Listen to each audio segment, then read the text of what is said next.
In the last episode, we were dark caught on a remote road that even the Google wasn't too sure about. We'd crossed the border from Liberia into the Ivory Coast just as the border was closing for the night. We decided to push on to get away from the border and to a camp spot that would set us up to reach Abidjan tomorrow, where we have located a mechanic to take a look at our hobbled van. Unbeknownst to us, around the corner blocking the dirt road was a stalled truck. Rough and tumble roads, a route hidden by the Google, and many more kilometers of remote, dark, bumpy roads that we had not bargained for. Tired and nervous, we had no choice but to push on to a smooth asphalt road and eventual camp spot just beyond the city of Danané, here in the Ivory Coast of Africa.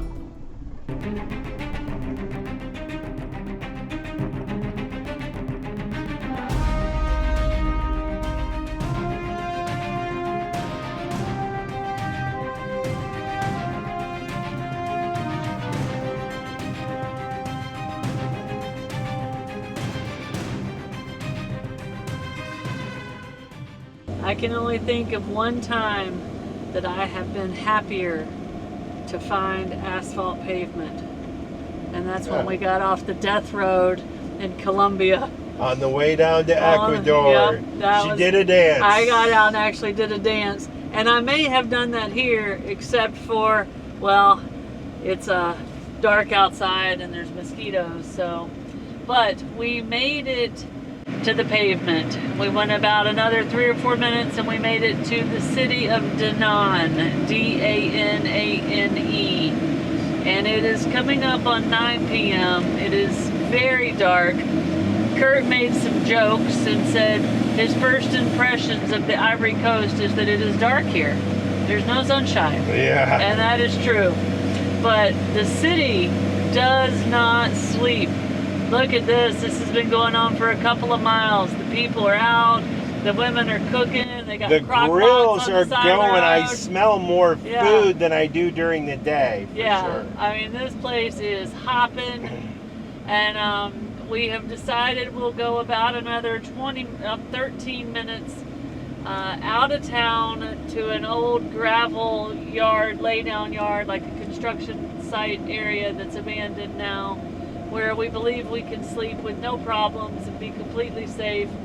But we had to show you how alive that little city was. Yeah, it's a whole different story at night, and to be honest with you, it's just surprising how busy the streets are at 9 o'clock at night, just almost like at daytime.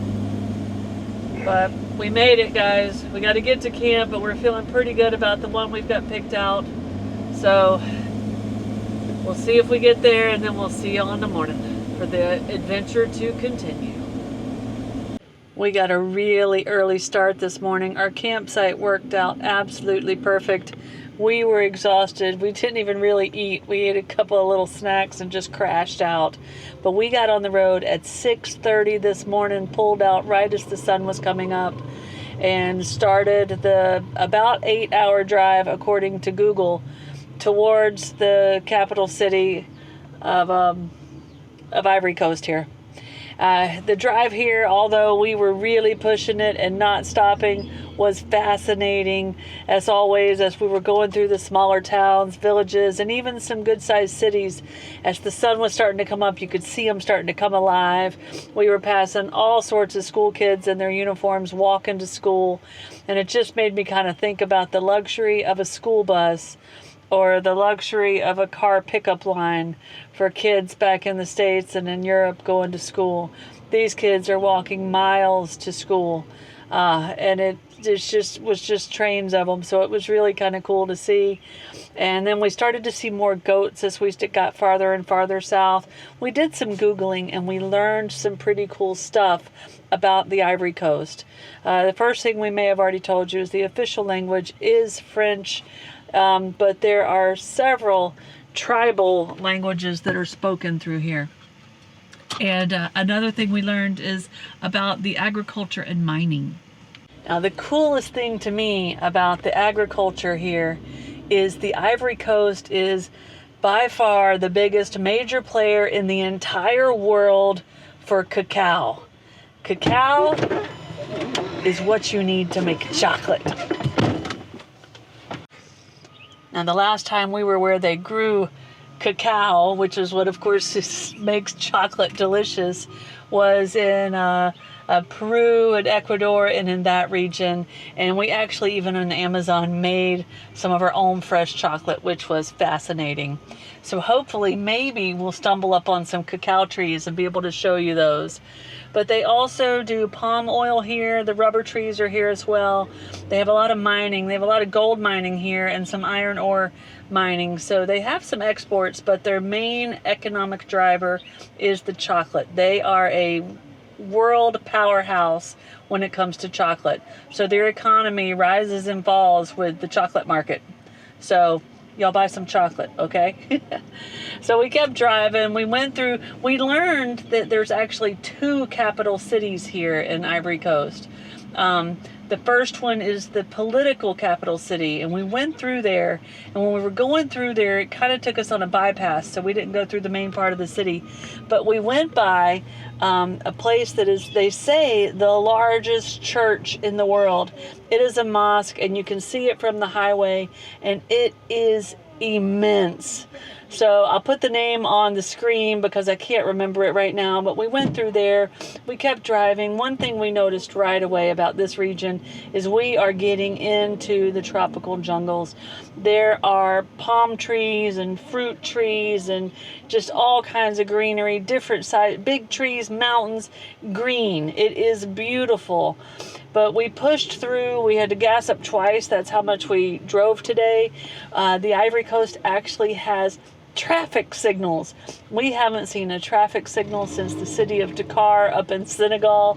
And not only do they have them in their big cities, they actually have them in their small towns as well. So that was kind of cool to see. And it just seemed to be a little bit more organized here, a bit more structure to the country. And that's because it is a little bit more of an economic player, maybe has a little bit more financial status than and ability than some of the other Western Africa countries. And you can see it as you're driving through. But the goal for today, with all of this driving through this beautiful country that we hate to have done so fast, but we have to, because the goal for today is to get to a mechanic shop in the capital city, the financial capital city here in Ivory Coast. And we have done that, guys. I didn't think we could do it. Curt said we could. He was right. We drove like crazy. He pulled most of the driving weight today, but we have pulled into the mechanic shop. And according to iOverlander, this shop specializes in Mercedes trucks and vans. So other than the language barrier that's probably going to exist here, this place could work out really well because it's actually right on the outskirts of town. So we didn't even have to get into the city to pull in here. And I'll go ahead and tell you, here we are. This is where we're at. We're at the shop. The guys are already looking at it. They backed us into a place. Curt's out there with the translator trying to get things figured out. And we'll see what he comes up with when he comes back and gives us an update. So hang on tight. I want to start by saying a couple things before I tell you the outcome. First off, this has been an extremely heavy process since all the way back in Kundara. When we left Conakry the first time after we had the new booster, we were kind of walking on sunshine till we heard a noise. And really, to be honest with you, we've been on pins and needles. It has been intense. It has been stressful. We have had some long drives to mechanics. We have found mechanics along the way, and we're grateful for every last one of them who kind of help us get to the next step and keep us moving down the road. But this is the first mechanic that we've had in the whole chain. When he opened up the engine and he took off the air filter, he knew exactly what he was looking at. This is a Mercedes guy.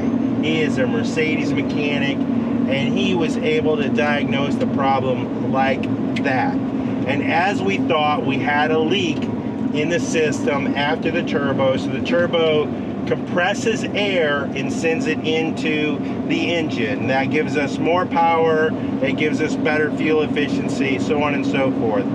But there was a leak, and we could hear the leak. Now, when we first heard it, we didn't know exactly what was causing it. That's when we went to Monrovia, and Bernie found 2 broken gaskets. He replaced those and warned me that he used gaskets that he had, and he wasn't sure if one of them was big enough to completely work. Well, it wasn't. And in addition, somewhere along the line, whether it was Conakry or when we left Bernie's shop, there was a screw that sort of holds that line together, keeps it from moving, that was out of there. Now, my guess is it probably wasn't put back in from the guys in Conakry. Don't know. I'm not blaming anyone. That's what allowed it to move, to pop out and air come out there. Whatever.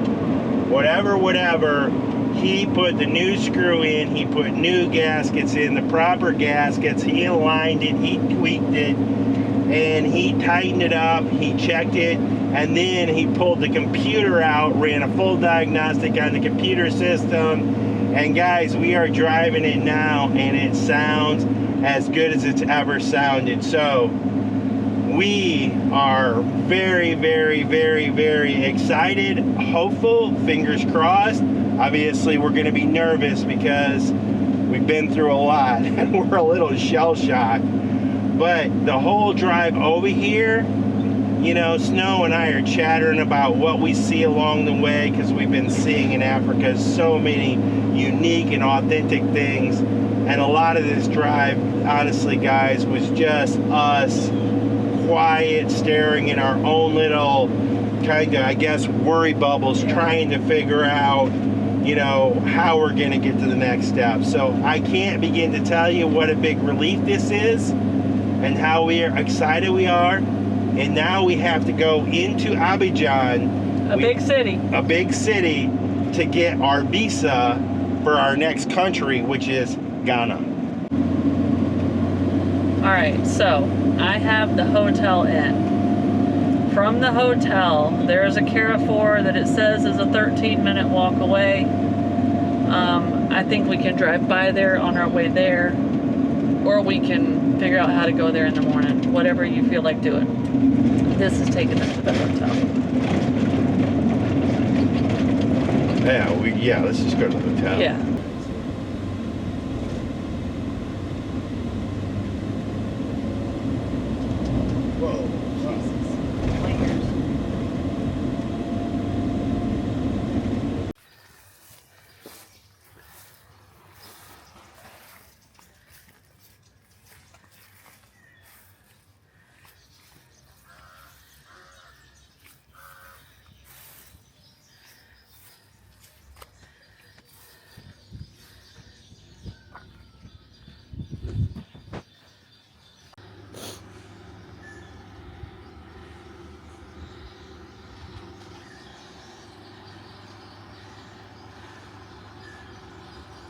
Buddy, we got the fans going in here.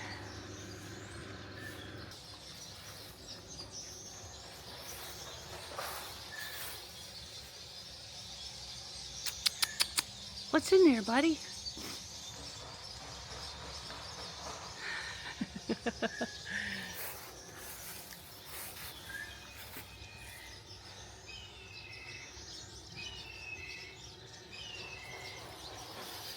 He's rounded somebody up, hasn't he? Good morning, everyone, and welcome to Villa Cacao. This has been our retreat. We got so much done while we were here. It was kind of a work vacation, if you will. We edited videos. We both got 3 done, so we were way behind from all the drama you guys have been seeing. What a whirlwind it's been. And anyway, we did a lot of work. We got our taxes done, so any of you who ever have to do that, know what a big deal that was. And just in general, we got rested up. And this was a beautiful place. As you can see, there's all sorts of places here to walk the kiddies, and so they've enjoyed it. It's hot and humid in Abidjan, which is where we're at, Ivory Coast, Côte d'Ivoire. And, well, it's hot and humid. And so our room is air conditioned, so we've been able to escape the heat that way. There's a nice pool here.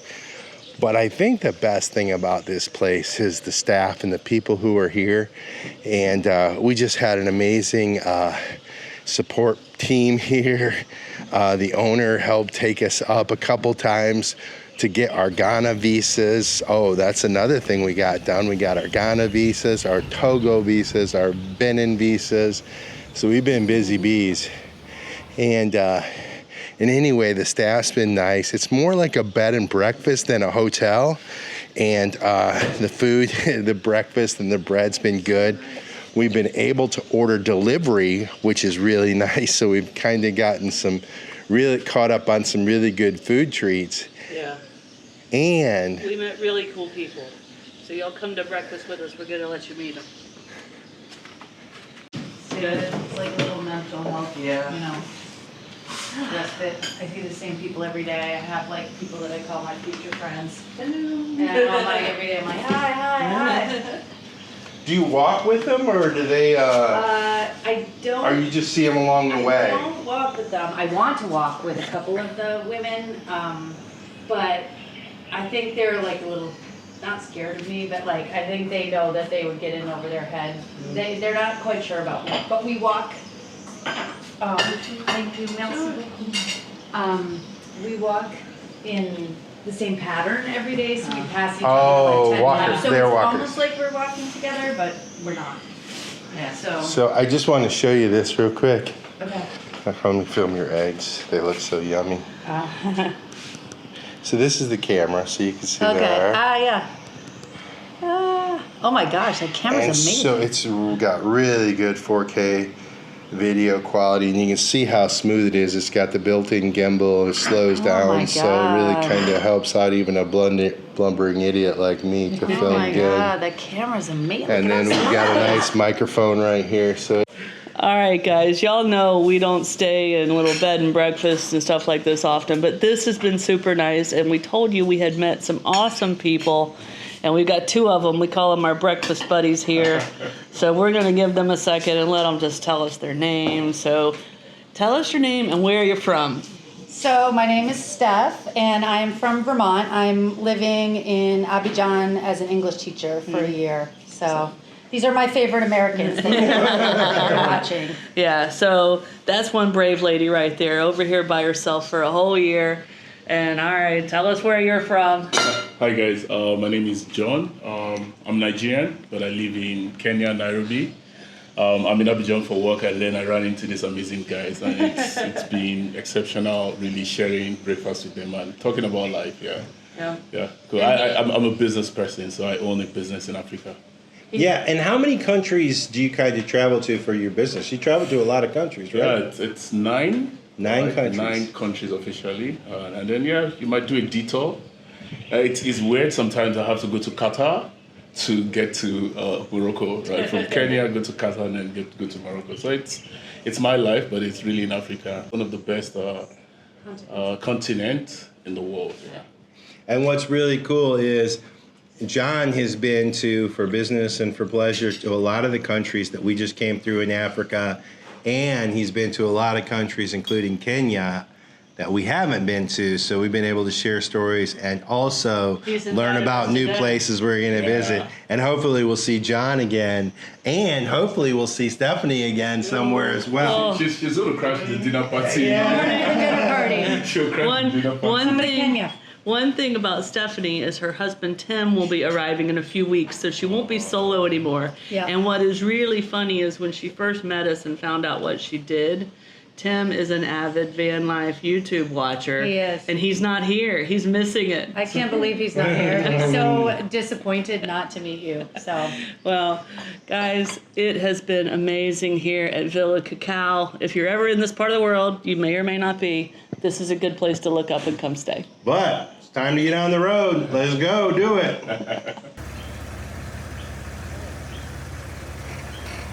Do you have the grocery store in?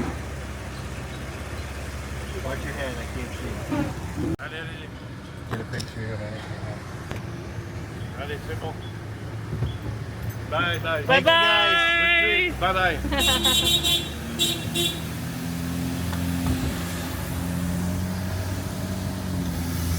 I don't have it in the map.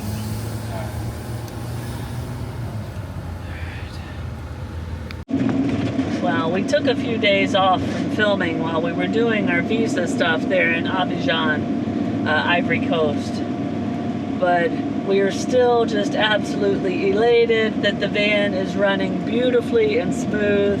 That is such a relief, guys. That had been weighing on us hard. We got our visa stuff done. You know, we had to stay here in the city of Abidjan to get the visa for Ghana. You cannot complete that online. You must go to the embassy, leave your passport, get all that done. So we did that. It went incredibly smooth for us. We're fortunate. Some people have a hard time with that one, and we did good. It did take some time, but we got it done.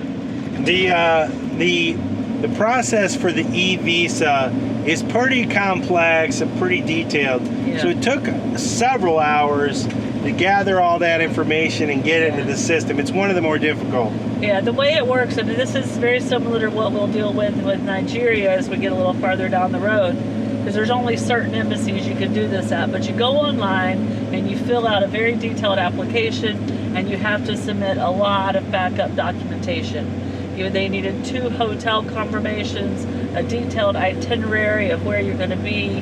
They usually want airlines in and out, so we have to write a little letter and explain we're travelers that go by vehicle, show them our vehicle, picture of it, all the documentation that goes with our van. You have to give them a map showing where you're going to drive and where you're going to visit in their country. And then confirmed hotel bookings, and not just one, but 2. Yeah, and then that you have enough income in the bank to support yourself. There's a lot you have to put in. And then when you're putting it in, they can only be certain file sizes and dimensions, and so there's a lot of editing and using programs to make the yellow fever certificate small enough that it'll upload. It's really, really a hassle. And then every country has different document requirements.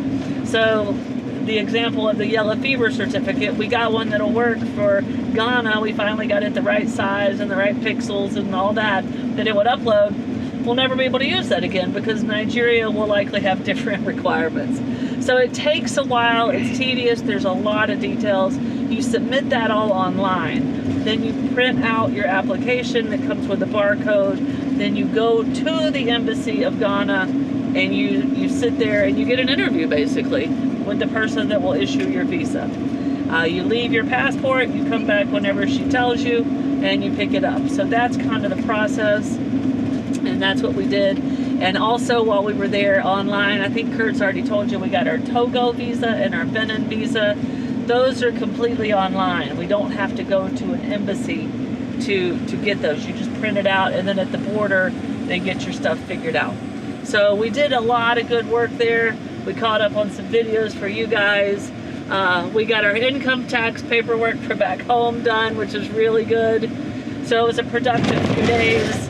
We are back in the van. We are leaving the city of Abidjan. There's not much to do in this city tourist-wise. It's a business destination. What I will say is, of all the cities that we've been in West Africa, so not including Morocco, it has been, and we've noticed kind of a theme, the further south it seems the more established, the more modern, the more developed. There's actually people out there sweeping the streets and cleaning the streets. And like we see a lot of block and brick making, and a lot of it's all done by hand. Here you see some of it done more in a manufacturing plant style. And so there's just more modern type stuff in Abidjan, more a modern city. We are coming up on a police stop, so hold on, we'll be right back. We are back. You don't film the police stops with a camera in your hand. Whenever we show it to you, it's coming from the dash cam. But as Curt was saying, more developed, not quite as chaotic, still the same kind of culture and market system, but just not as crazy. Definitely easier to drive through. Expensive. Africa is an expensive continent. The groceries are expensive. So, for example, like a potato in the grocery store would be like $1 a piece. You know, a bundle of red peppers, 3 red peppers will be like $6 or $7. So everything, like a kilo of meat, I think is $10 of pork. So it's expensive. But we're stocked up on food. We're full of fuel. We're leaving the city. We have 3 new visas. We got our taxes done. We're caught up on video editing, and we are headed to the border of Ghana, a brand new country. We have a total of about 5 hours of driving. We got about 3 hours to get to the border.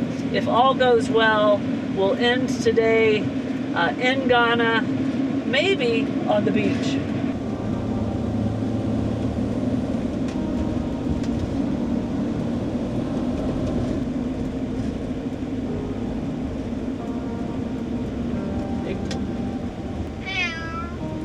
You don't like those speed bumps either?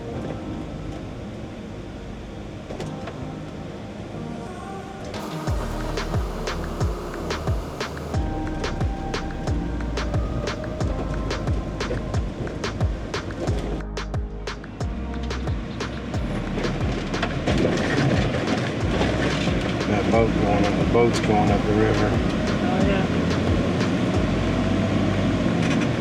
Couple of them, several of them. Hauling sand.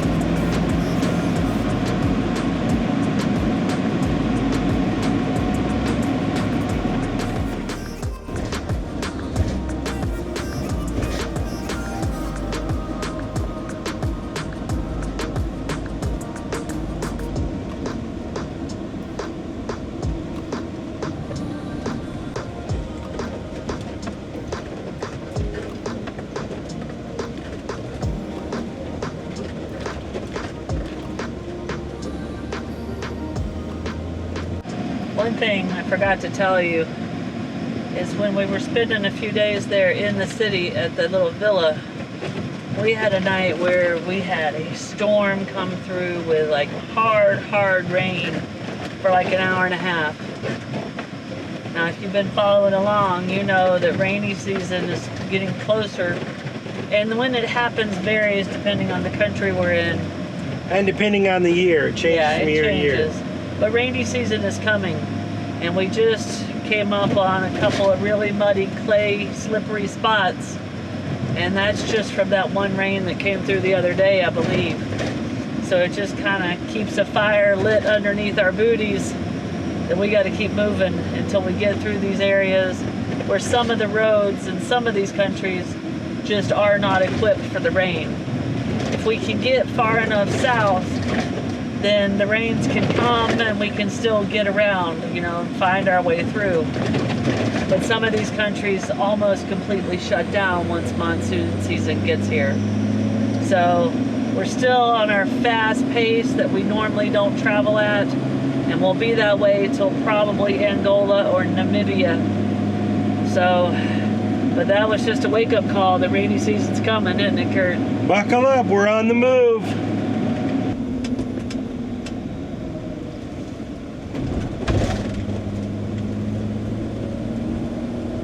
Alright, a couple things. As we get closer to the border, we are coming through an area that has, number one, they have rubber trees, like we saw back in, what was the other country, Liberia? And also we're coming through palm oil country. And it's fascinating. We've seen these little, they're not really tuk-tuks, they're a little bigger than that, but they're like 3-wheel motorcycles with the trailers loaded to the hilt with palm oil pods. They take the big pod and well, we actually came up to a weigh station where they were weighing them, I guess paying for them, and probably taking them to the process plant there. While all that was going on, we were also pulled over by the military, and something that hasn't happened in a long time, they asked to look in the van. which is absolutely no problem. They were super cool. I think like the captain or commandant was curious or whatever, spoke a little English, very nice. We really weren't inconvenienced by it at all. Besides, we got to watch the palm oil process besides us while they were doing their thing. But all is well, and the roads are deteriorating a little bit. You probably just saw us coming through a muddy area, but we are working our way to the border, and well, we're ready to get there.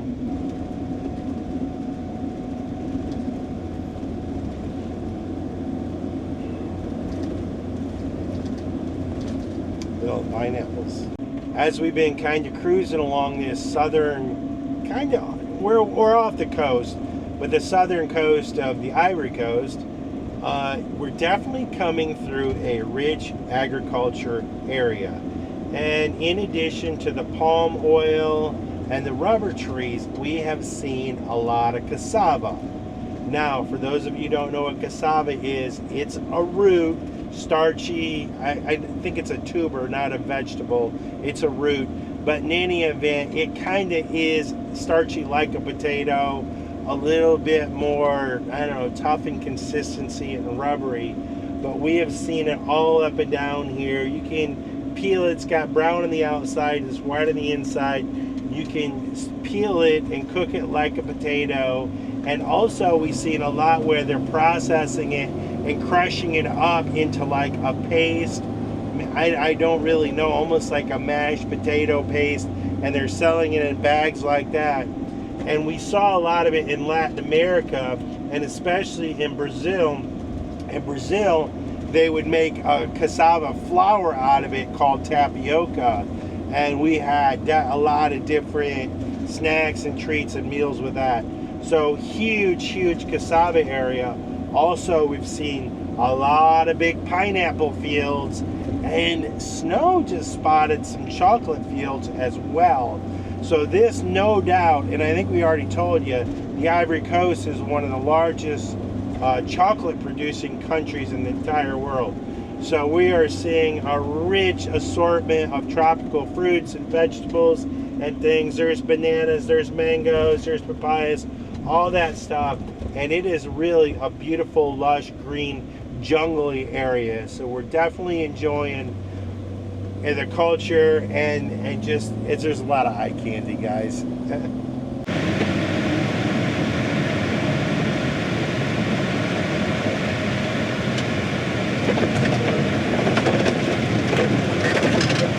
All the way over there. Yeah, if you wait to go where he's going.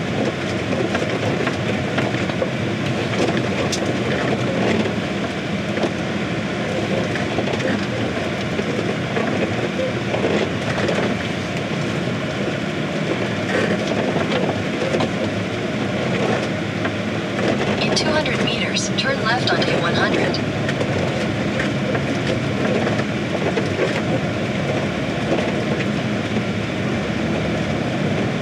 Maybe the road gets better. Maybe.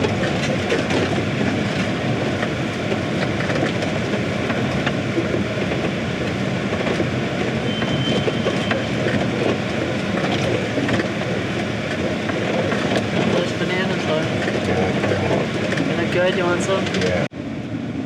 What you got there, Curdy? Fresh banana we just picked up at the market along the road. I got 2 batches of them. They're good. They're sweet too. Yeah, I love these little tiny bananas. Tiny bananas. We made it to the border, and it was harder to get out of the Ivory Coast than I think any other country next to Nicaragua or Costa Rica. Those were both hard. It took us almost an hour to leave the Ivory Coast, and it took us about 30 minutes to enter Ghana. So, hour and a half, border crossing, we are in, it's official, everything is stamped, so this is the official welcome to the country of Ghana. If you like this video, be sure to subscribe to our channel and hit that notification bell so you guys know when we put out new videos. And don't forget, you can always follow us over on Instagram to see what's going on in between videos. Cheers, guys.